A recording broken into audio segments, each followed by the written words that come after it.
Hi there, I'm Mike Mino, And I'm Kurt Gardenier. and we'd like to welcome you to the first ever episode of MPP Insider, your source for all the latest developments in the marijuana policy reform movement.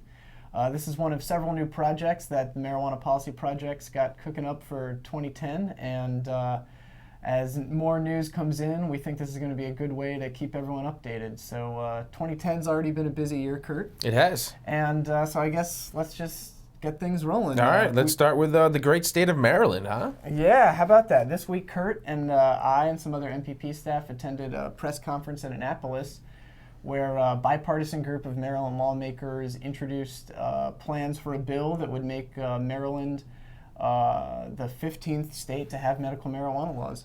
That's true. 15, lucky number 15, Maryland would be. Yeah, we should say that the 14th state was New Jersey, which is also passed in 2010. Passed in 2010, signed by outgoing governor of New Jersey, John Corzine, on the 19th, I believe. Yeah, you that know was his name there. I do know his name. That's number 14, and Maryland will hopefully be number 15.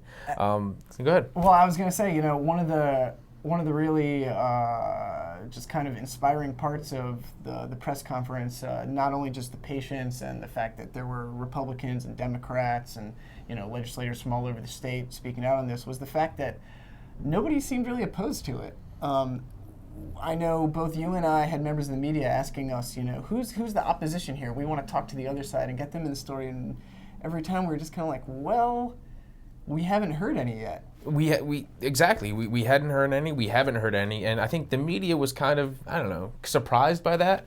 But we weren't surprised, were we, Mike? No, we weren't, and I think you're about to tell us one of the reasons why. I am. A recent poll by ABC News and Washington Post has revealed that Americans in this country overwhelmingly support medical marijuana laws. 81% of Americans in this country support legalizing medical marijuana, which is an incredibly high number. And 81. 81. And me and Mike were talking earlier, like, what policy issue in this country, in the history of this country, has more than 80% of Americans supported? We can't think of it. Yeah, especially in this day and age. Everybody hates everything. Yeah, exactly. And also in that poll, in terms of taxing and regulating marijuana, 46% of Americans approved to tax and regulate marijuana, similarly to alcohol. Yeah, you know, so as we around MPP are, you know, still working towards making sure every state has laws that are going to protect seriously ill patients from criminal prosecution if they can benefit medicinally from marijuana, we're also seeing a lot of movement in terms of ending overall marijuana prohibition. A lot of this coming out of California recently. Not too long ago, California's Assembly's Public Safety Committee just became the first government body ever in the United States to vote to end marijuana prohibition. It was a committee headed by Assemblyman Tom Amiano of San Francisco. They had some really productive hearings. MPP's California Policy Director, Aaron Smith, was one of many people who testified before them. And I mean, that is just, I mean, like, think about that. You know, it used to be taboo to even talk about marijuana in such an official capacity. And now we have elected lawmakers voting to end prohibition. I mean, it's fantastic. It is, and I was talking to Karen O'Keefe earlier, who also works for MPP, and we were talking about just, you know, since 2000, I believe it's 4 or 5 states have passed medical marijuana laws through the legislature, not through the initiative and referendum process, which I think says a lot that politicians are finally coming around to realizing that this is an issue that they can take up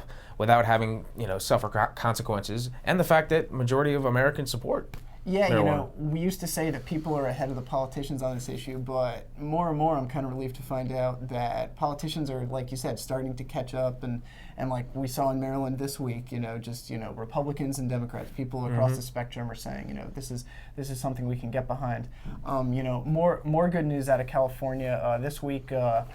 The activists behind the 2010 Tax Cannabis Initiative submitted their signatures to get a proposal on the November 2010 ballot that would tax and regulate marijuana. It would legalize up to 1 ounce possession for adults 21 and older. They submitted nearly 700,000 signatures, yet they only need 433 valid signatures to qualify for the ballot. So just, you know, such a big raw number is a good sign for things to come. Definitely 700,000, and I believe it people from every county in California, which I believe there's 58 counties.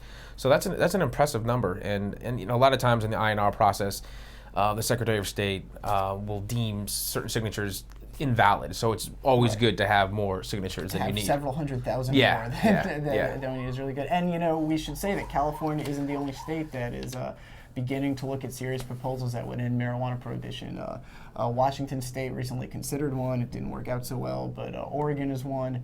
And one us at MPP are really excited about is being put forward by Nevadans for sensible marijuana laws, which would place an initiative on the ballot in 2012 to tax and regulate marijuana in the state of Nevada like alcohol. And so, that's something that we're going to be talking a lot more down the line, and we'll look forward to seeing how that one works out. Definitely. And I believe we should be starting the process of gathering signatures in Nevada, so we'll be announcing that shortly. Yeah.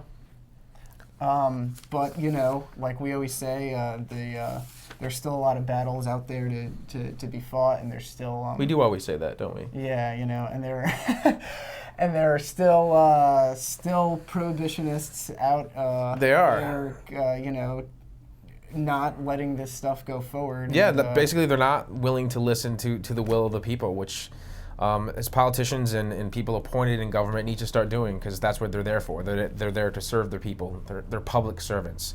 And one such public servant is Michelle Leonhardt, who was a former Bush appointee during the Bush administration.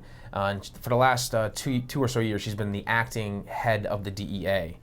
And now, this week, it's been announced or revealed that President Obama will officially nominate her to take over and head the DEA, which is not something we're very happy about. Earlier in Leonhardt's career, she was the special agent out in Los Angeles, that field division out there, where she oversaw President Bush's brutal tactic of raiding and arresting medical marijuana patients and raiding dispensaries. Right. Think of the terrible reputation and record that President Bush had in terms of medical marijuana. Mm-hmm. I mean, this is a person who is responsible for a lot of that. Responsible for a lot of that, and if the nomination goes through, she is now going to be the head of the DEA under President Obama, who we generally been happy with President Obama in his administration and the Justice Department during his first year in office. But it certainly would have been nice to see a new face to head the DEA. Yeah, so this is a mixed message, I guess we could say. Yeah, we don't really know where it's going yet, but that's just one of these signs. So, yeah.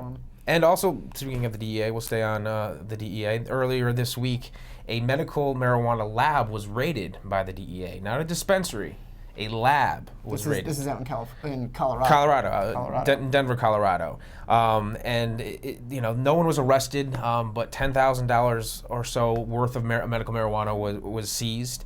Some of which was going to be made into capsules to help people with MS and Parkinson's disease.